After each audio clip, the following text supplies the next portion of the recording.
In no apparent order, the first hump to move on to the grand finals is hump number.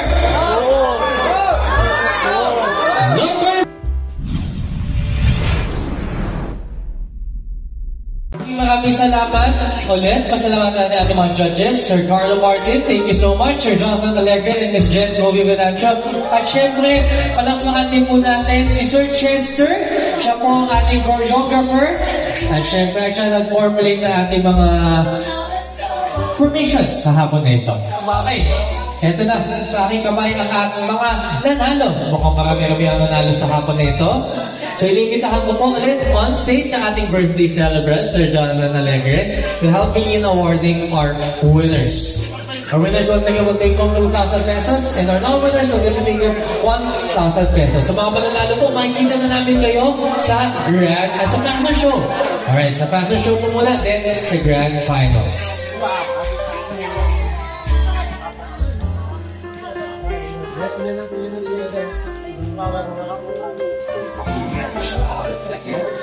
In no apparent order, the first hump to move on to the grand finals is hump number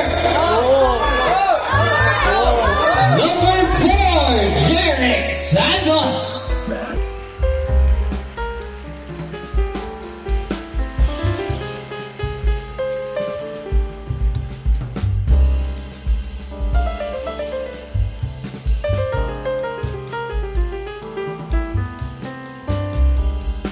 Alright, joining Jerick sa grand finals is hump number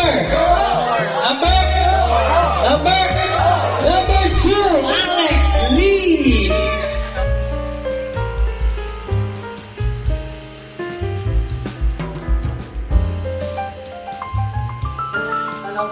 Wala diet, puro buhat.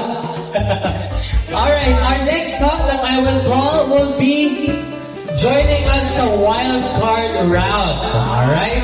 So that means you get to prove yourself once again kung karapat-dapat ka mag-move on to the grand finals. At ang ating wild card ay walang iba kundi si hump number 3, John Louis Pavon.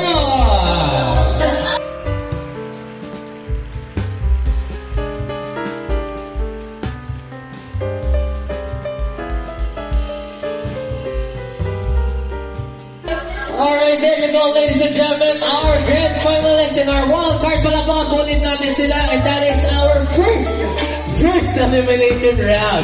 Kaya kung yung mga join us every day at Saturday, at this is that for more thrilling moments and fierce competition. I am Ace Aguilar once again.